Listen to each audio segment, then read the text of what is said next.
Welcome back to the channel. Excited today to be joined by Dr. Mark Bull. Mark's been, I'd say, one of the key mentors of mine for the past 10 to 15 years. So many of the movement principles you see me apply in the videos, much has been a big influence from Mark. So I have to offer a big thank you to Mark for that. Today we're looking at the relationship between the movement of the pelvis and the club path that a player will produce in the golf swing.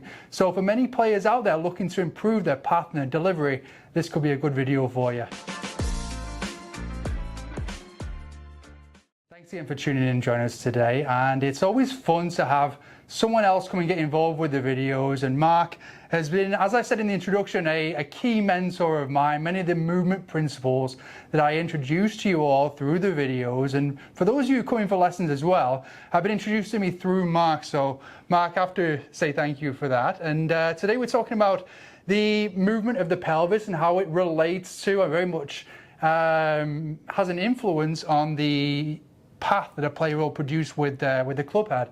So I'll let you kind of introduce a little bit into that principle or that concept, and then we'll hopefully tie it into how the viewers here can use that to help them improve their own games. Yeah, thanks, Ian. It's an absolute pleasure to be invited on the channel, and you're absolutely right there. That, you look at the very kind of the bookend of movement in some ways, that in essence pelvis is path. So we'll give some very live examples now for you viewers that typically if someone has a path issue, not always, but invariably it's actually a pelvis issue. So really how the pelvis is moving is probably the single biggest movement influence on why we then get certain paths that we have. So why don't we kind of go through some live examples, you and I now, and really kind of show your viewers that if you have certain, say, a certain path issue, often what the corresponding pelvis movement can be, not always, but certainly invariably can be, that connects back to why, for example, the path displays that way. It sounds fantastic. So as far as like path issues, can you think of one you'd like to start with, kind of look at? Is that what you're kind of thinking here? Yeah. So let's actually give two examples then. So maybe I can even borrow your club and give it live examples. So almost let's look at the kind of the extreme examples. So for example, if someone excessively the path is too much in the inside, we keep it very kind of loose light language today, or someone is excessively kind of outside in, keeping it in that very kind of informal definition.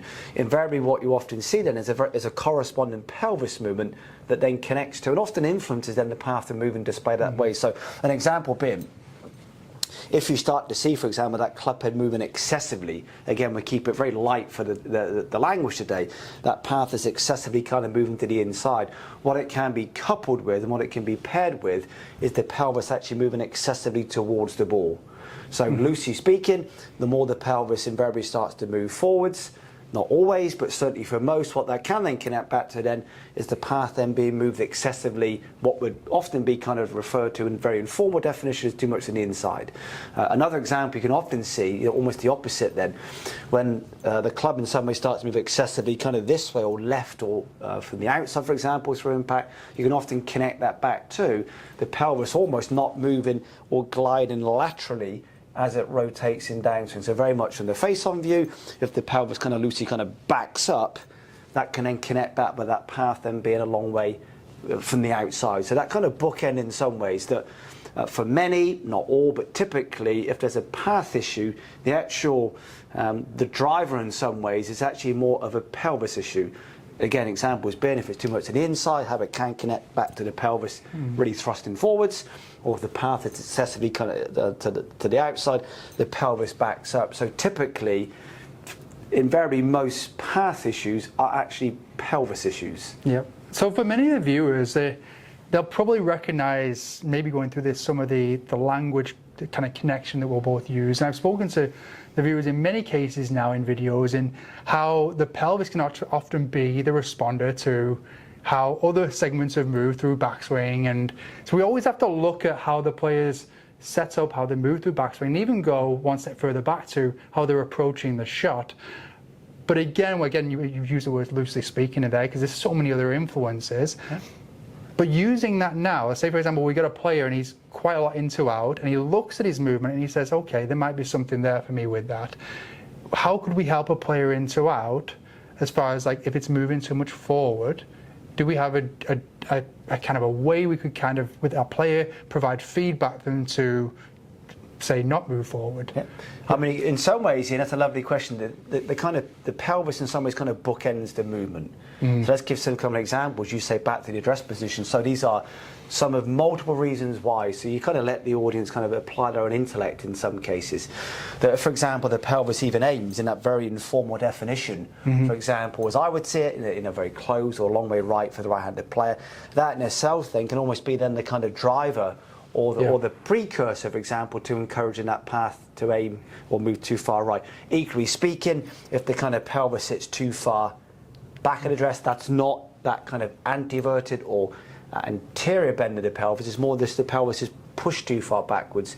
So there's excessive pressure, weight, say for example, through the heels. That can be another driver then, is then the pelvis moves forward through impact. And in some ways, that's the body's way of trying to find kind of the idea of homeostasis. The body will always try and find a way of going back to balance. Think about it in a very playful way. If you're very hot, you sweat. If you're very cold, you shiver. That's a physiological response of trying to kind of get balance, and it's the same with the movement. If we sit excessively backwards, it's not unusual, for example, then we'll get pulled forward, say for example, as you move into approach impact. Vice versa. If, say for example, at a dress, we start with that kind of that trail side of that pelvis very elevated, so without kind of showing the behind view to the audience, I'm sure they can use their imagination with this one. If you stand in that very kind of the trail side sits up in some ways, the pelvis kind of being orientated and positioned that way can often then, for example, encourage then certain kind of club deliveries through impact. So in many ways, the kind of pelvis bookends the movement. And really why is that? Within the movement world, the pelvis in some ways is like a second brain within movement. Many adaptations, many adjustments migrate to the pelvis. Why? It's the segment closely connected to our center of mass, which is around about kind of just below and beneath our belly button. For the audience that are more aware about kind of L3 on the lumbar spine, is closely connected to our center of gravity, center of mass. So the pelvis is the one kind of closely connected to that. So often when there's a foot issue, there's a neck issue, there's a hand and club path issue, we often use our pelvis as a way of adapting and moving around those imbalances elsewhere. Why? Because you look at what is the basis of human movement, is how do we best move to position the pelvis. That's our evolution since thousands, millions of years of human evolution. That's how do we move the pelvis through space to best, for example, complete whatever task it might be. So there's many reasons why it's closely connected to our center of gravity. It's the second brain within movement. The basis of human movement is how do we best move to position the pelvis. So that's another reason why so many people experience low back pain. That pain will migrate towards the middle. So a foot issue, a neck issue, a wrist issue can display as low back pain. The low back's not the issue, just where the pain is being migrated towards. So typically, it's a question I get asked on many occasions. If you had to do one thing, well, what would it be? Really look at how the pelvis moves, both in its position at address, and kind of how it moves its fingers. Typically, when the pelvis moves well, the human moves well, and invariably vice versa. When the pelvis is, for example, adapted, or there's a real imbalance in the pelvis, that displays in many areas. In this case, for example, the path through impact. If you do feel there is some correlation there between your pelvis movement and your path, with these examples, go back to setup first and just maybe connect back. Is that the way I'm setting up influencing me moving that way with my pelvis in my goal swing? Because as Mark's mentioning there, is we're always looking towards finding equilibrium, finding balance there in our movement. So if we're set up a certain way with the pelvis, we may be already encouraging a certain movement pattern throughout your golf swing. So Mark, thanks again. Let's get a few more videos in here, so stay tuned. Mark's going to shoot a couple more with me now, and hopefully you can kind of connect the path feedback there into your own game if that's what you're looking for.